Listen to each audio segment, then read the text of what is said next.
Good evening and welcome to this special event, dinner event being hosted together with the USIBC. And let me also extend a very warm welcome to His Excellency Ambassador Verma, who we keep on calling upon his indulgence, and he always obliges us by being here. But this program is special because I do not think without his help we would have been able to put together what you're seeing before you.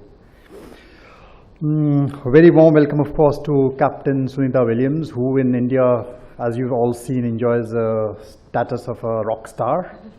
I told my niece that Captain Sunita is going to be here, and she made me promise that I must send a selfie with her immediately on WhatsApp. So I'm going to proceed to do that later in the evening. Dr. Sivathanu Pillai, who has been the driving force behind India's remarkable achievements in the space and defense sectors. As the world's two largest democracies, India and the US have now graduated to seeing themselves as indispensable partners in ensuring global peace, stability, and prosperity. Now, things have moved a lot ever since the 123 agreement was forged in 2008. And this relationship, which is every day growing more and more multifaceted, I would say,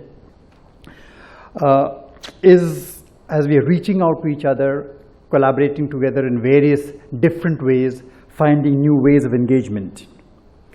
And the breadth and depth of this relationship today is evident in the new mood in both DC and in New Delhi, in the mutual ease and comfort which we are now observing in the interactions between the two sides. It's a newfound ease and comfort, even when we do not agree, and there are many things which we do not agree on, as inevitable. But this ease now goes far beyond, I would say, mere strategic requirements or economic needs, and even the vibrant, diaspora connect, of which the ambassador himself and Captain Sunita Williams are living embodiments.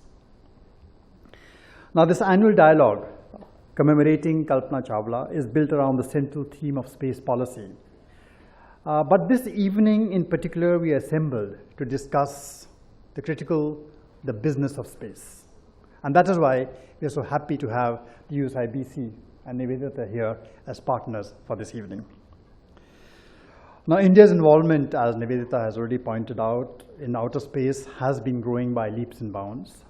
Between 2013 and 14, India accounted for 3% of all the orbital launches, the same as Japan. It also accounted for 3% of all spacecraft manufactured in the world. Now, phenomenal as these achievements are, it is necessary, I think, to place them in perspective. So some comparisons are inevitable, and I'm going to make them. In 2015, an economically stressed Russia still managed to pull off 28 launches, followed by US and China at 20 and 19. India, by comparison, launched 5 satellites in 2015, up from 4 in the previous year. Now, India is, if you look at it in the global perspective, relatively small in the number of satellites it operates.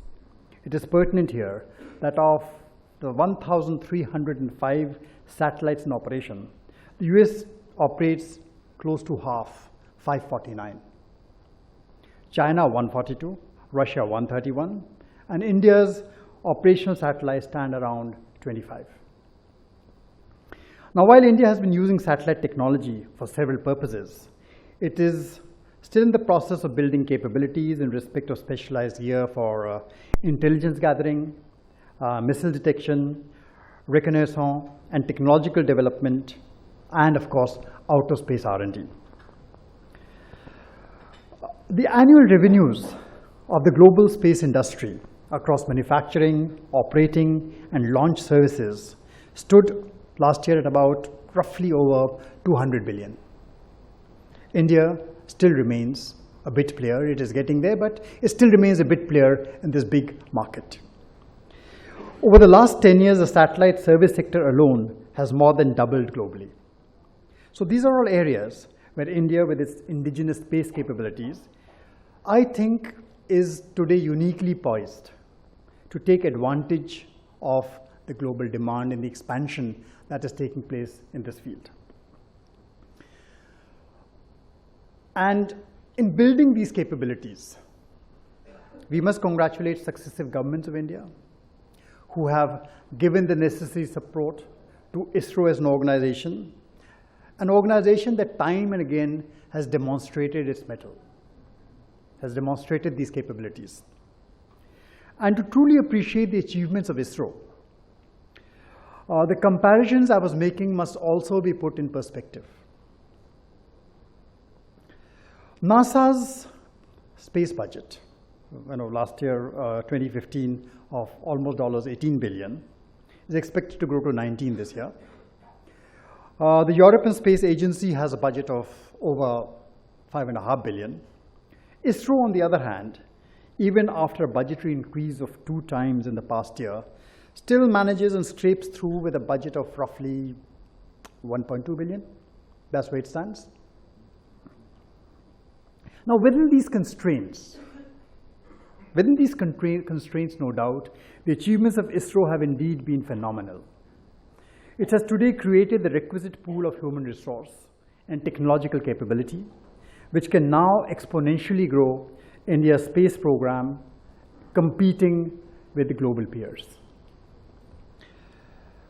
So while there is an urgent need to expand ISRO's budgetary support, we must also realize that in view of the social and political imperatives facing a government such as the Government of India, there are definite limits, constraints to the extent India's space ambitions will be realized on the basis of support from the Consolidated Fund of India.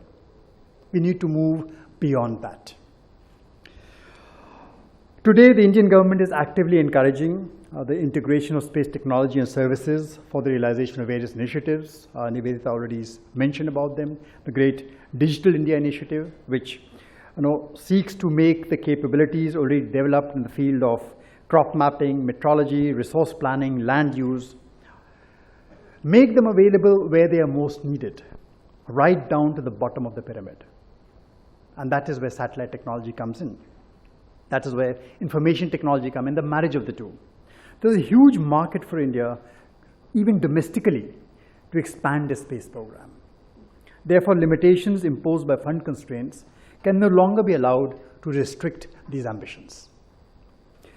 It is here that there is a need for proactive policies that encourage private sector investments in space exploration and satellite development.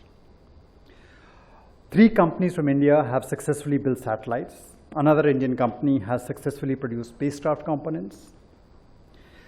India now needs to also encourage private sector capabilities in propulsion manufacturing and various other areas. Now, private sector involvement, we feel, can facilitate deeper cooperation among satellite and space technology companies and agencies. They can help in facilitating technology transfers and bring new economically viable strategies and opportunities to the Indian space program. Industry, of course, would also have to come forward and invest in R&D capabilities and collaborate with universities in a big way. So that is the universe we are next looking to step into.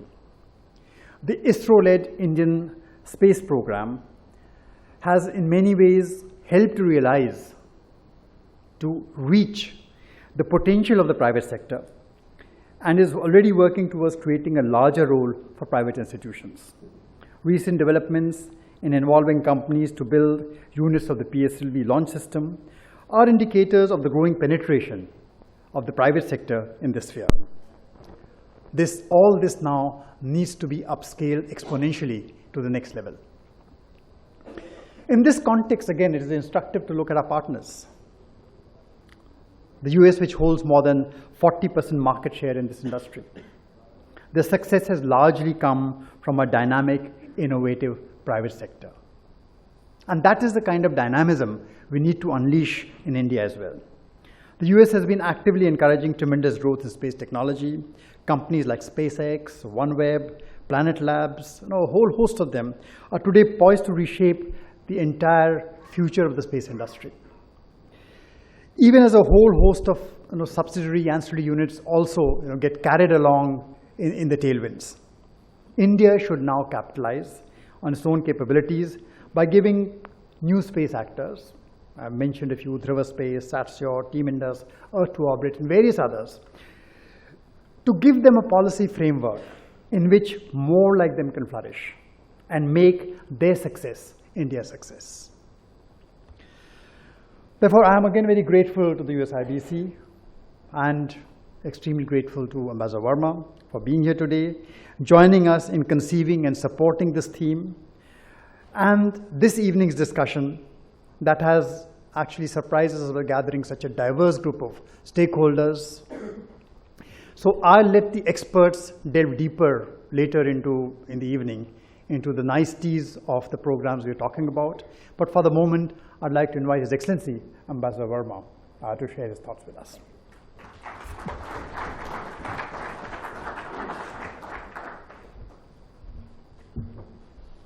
Thank you so much. It's great to be here at my weekly USIBC and ORF event, I should say. Done a lot of events with both of you, and I'm grateful for the leadership that you've shown in putting this together.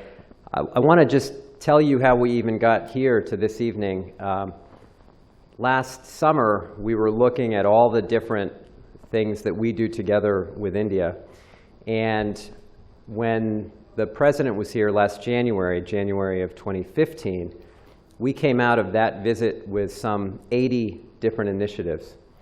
We came out of the Prime Minister's visit to Washington with several different new initiatives.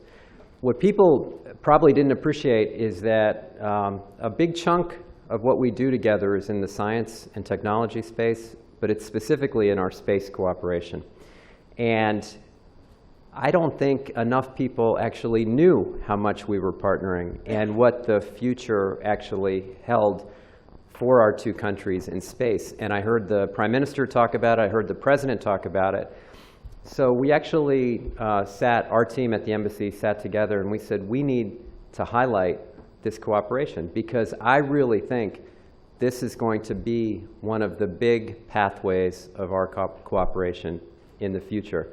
You know, some people like to say, watch this space, because it has a lot happening, and we have so much in common. We have a lot of great experts. So we really, our team, George Sibley, Marie Heglin, Jay Goolish, Robert Kemp, so many other people put together a whole month to recognize what we are doing on space. So this month we've had dialogues, we've had visitors from Washington, we've had special events, educational sessions, op-eds. We have a series of events leading through tomorrow to recognize this US-India space cooperation, and I'm so glad that ORF and USIBC could be part of it. And truth be told, this is a personal passion for me as well. When I was in 6th grade, I wrote a letter to NASA, and I wrote to the NASA administrator, never thinking that I'd actually hear back from the NASA administrator, but I wrote a letter. I said, I want to be an astronaut. What do I need to do? I actually got back a 2-page letter, which I still have to this day, signed by the NASA administrator, laying out first that I needed to be a good student and do my homework, but then secondly, leading me through the different ways people become astronauts. There are payload specialists, there are pilots, there are people who come from the military, there are people who come from universities. And so I set myself on that path to become an astronaut. And I had my Air Force career in front of me, I had engineering scholarship in front of me, and then there was that talent problem in engineering and science that kind of got in the way of me becoming an astronaut. So the ambassador thing is not a bad backup. Hopefully this will work out okay. But really, when I think about all the different people I've met in this job over the last year and a half, whether it's government officials, foreign leaders, Bollywood stars, but the fact that I got to meet an American and Indian hero in Captain Sunita Williams, that was a big thrill and honor for me. So thank you. So I want to talk a little bit tonight about what our countries have done together and where I hope we can go in the future. From our earliest days, mankind has been racing to unlock the mysteries of the universe through science, astronomy, physics, and yes, also through spaceflight. This quest has been about far more than satisfying human curiosity or a need to explore new domains. The journey has also been about the limitless laboratory that space provides, a gravity-free classroom that can help us improve the human condition, better predicting monsoons, enhancing global communications and connectedness, and conducting advanced research on the pressing problems of the day are just a few of the benefits on Earth from our continued work in space. I'm also proud that the United States and India have a long and successful history of space cooperation, beginning back in 1963, when India first launched a US-manufactured sounding rocket, sometimes called a research rocket, from Thumba to study the atmosphere above Earth's magnetic equator. Over the next 12 years, the United States and other nations helped India build and launch more than 350 sounding rockets from Thumba. That same launch site in southern India has become a major site for meteorology and atmospheric research, which provides valuable information about how the systems of our Earth interact, information that is increasingly important in the face of climate change. I'm also really proud of the role that Americans of Indian and South Asian descent have played in our great space program. I had the honor last fall of traveling to Houston, Texas, where I met with a number of Indian Americans who had immigrated to the United States to support the important work of the Johnson Space Center and the related scientific research there. I already mentioned Captain Williams, and we welcome all of our friends from NASA who are here tonight, from ISRO, from the US government. Thank you all for what you do. And we remember and honor the courage of Kalpana Chawla and all those who have given the ultimate sacrifice in this quest. In the 1970s, ISRO and NASA conducted this Satellite Instructional Television Experiment, or SITE. SITE used NASA's first direct broadcasting satellite to beam television programs to more than 2,400 villages across India. SITE set up TVs for community viewing to show programs on health, agriculture, development, and children's programs. The program impacted the lives of millions of rural people and provides just one example of how US-India space cooperation can bring tangible benefits to our people. The SITE program led Indian space scientists to design and develop their own state-of-the-art multi-purpose communication satellite in the 1980s, the Indian National Satellite, or INSAT. The first 4 INSAT satellites were built by US industry, and 3 of them were put into orbit by US launch vehicles. INSAT ushered in a revolution in India's television and radio broadcasting and connected people, many for the first time, with telecommunications. The system is also used for search and rescue missions in the Indian Ocean, another example of how space technology helps protect our people. INSAT is now the largest domestic communication system in the Asia-Pacific region, with 9 operational satellites in orbit. This early relationship has developed into a robust partnership exemplified by scientific exchanges and joint projects. Chandrayaan-1, India's first mission to the moon, was launched successfully in October 2008. The spacecraft carried several scientific instruments built by international partners, including 2 by NASA. The satellite orbited the moon to map the celestial body for chemical and mineralogical characteristics. One of the NASA instruments mapped about 90% of the surface of the moon in 9 months of operation. The mission produced data that led scientists to detect water on the moon for the first time. In September 2014, both our nations had spacecraft arrive in Martian orbit.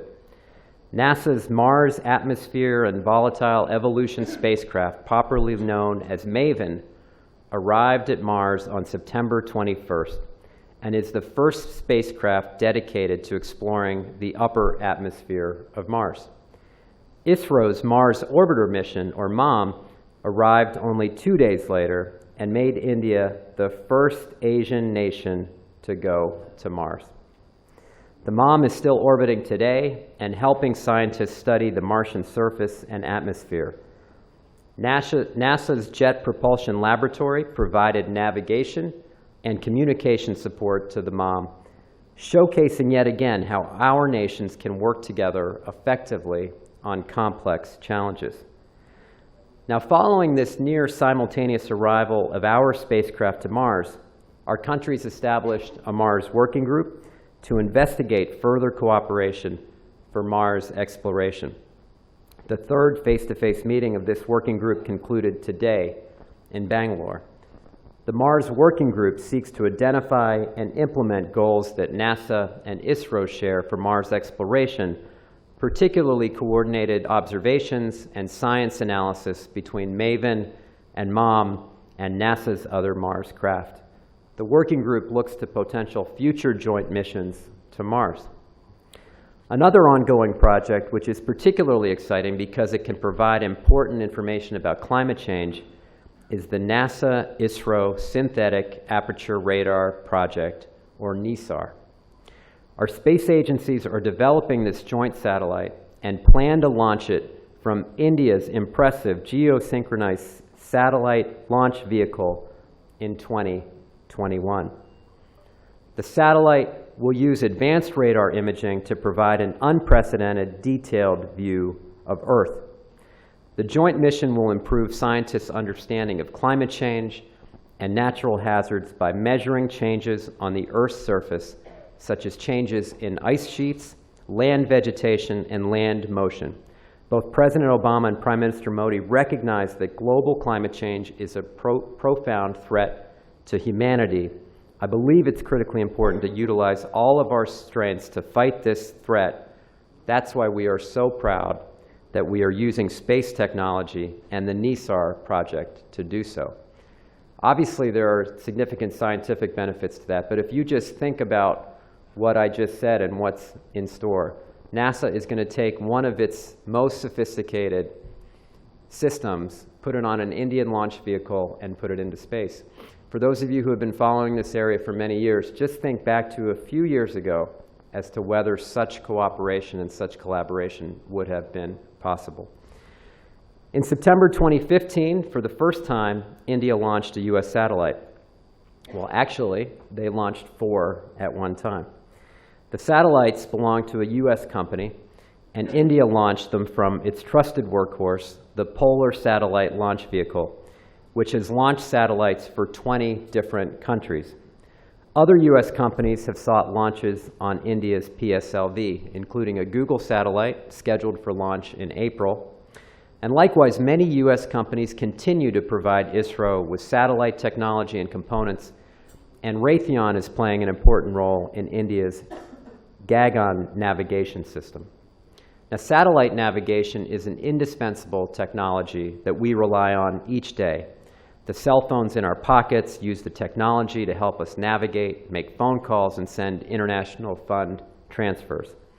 I'm excited that our countries are working together to make GPS and the Indian Regional Navigation Satellite System more compatible through the adoption of the same signal for civilian use.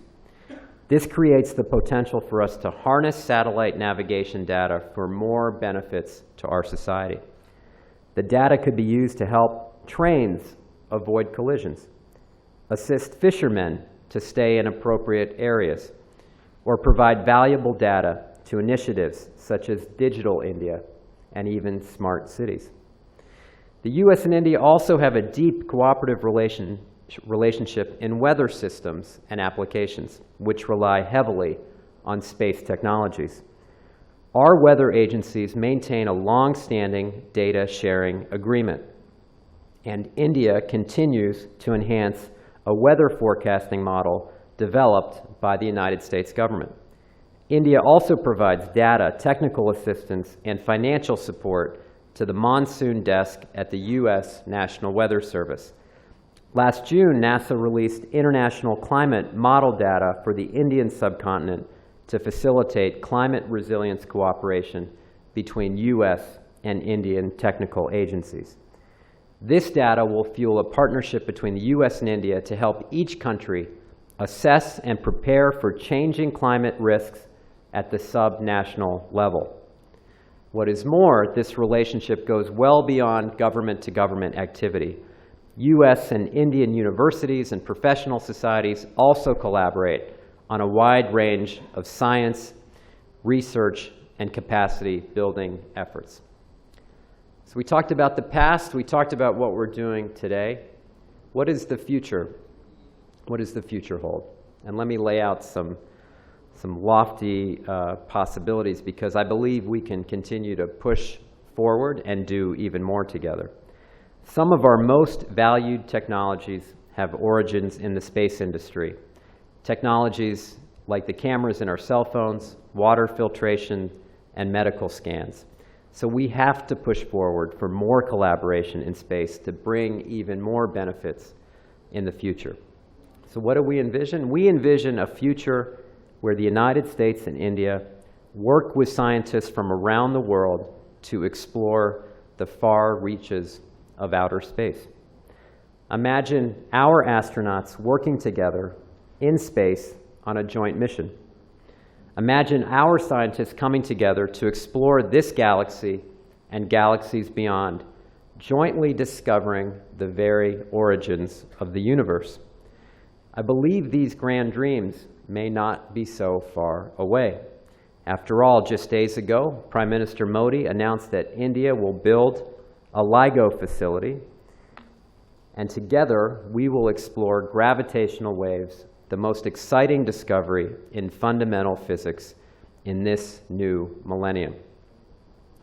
The International Space Station also provides a potential opportunity for more depth in our space collaboration. India could become a partner in the space station, opening the door for even closer collaboration in space.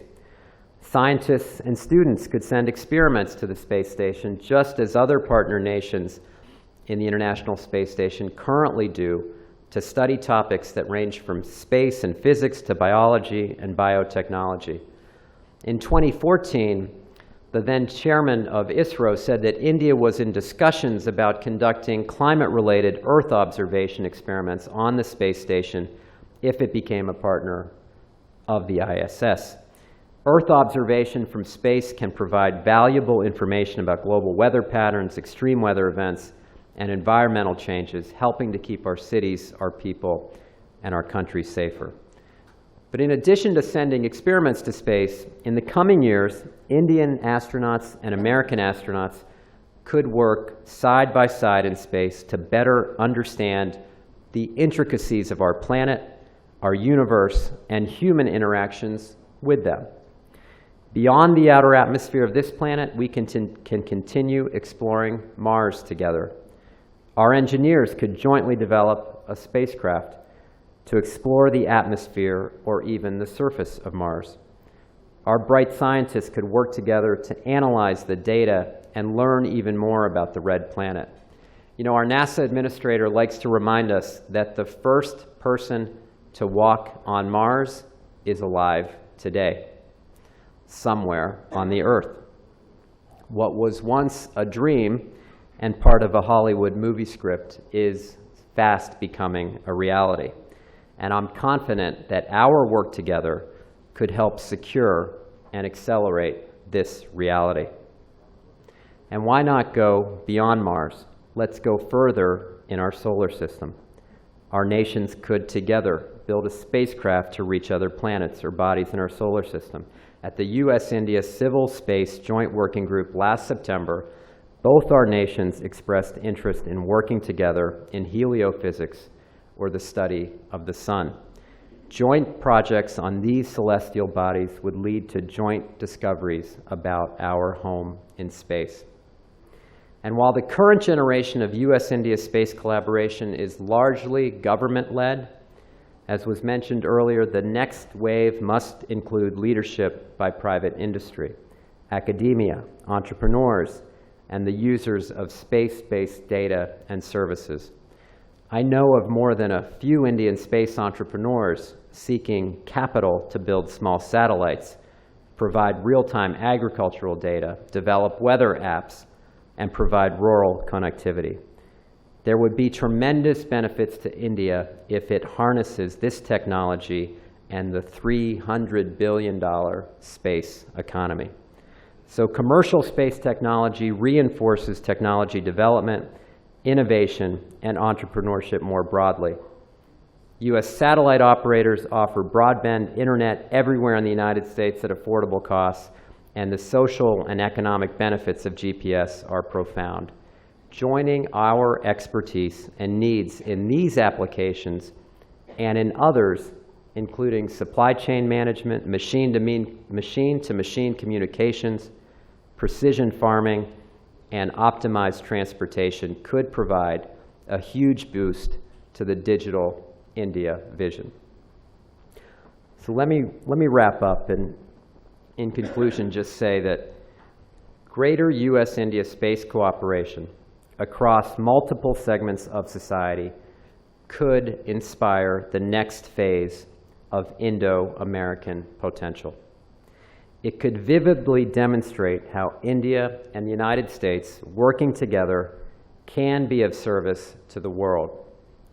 Space research and exploration drive innovation and technology development for the benefit of all people, from satellite navigation in smart cities to water purification technology and medical imaging. Space also inspires young minds and sparks passions, encouraging students to study science, technology, engineering, and math, skill sets that launched high-tech careers and stimulate entrepreneurship.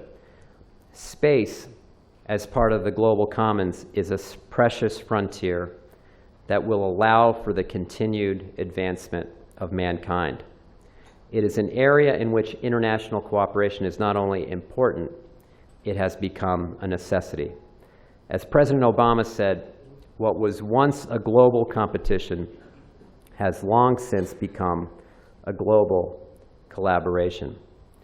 So I want to thank you all for the time that you've spent on this. I want to thank you for having me here this evening to speak with such an impressive group of thinkers and world changers. I'm really passionate about what we all can do together in space. I'm inspired by the work that all of you have done and are doing to help realize this potential. And I'm grateful to our two visionary leaders, President Obama and Prime Minister Modi, who have challenged us to reach for this final frontier. Thank you very much.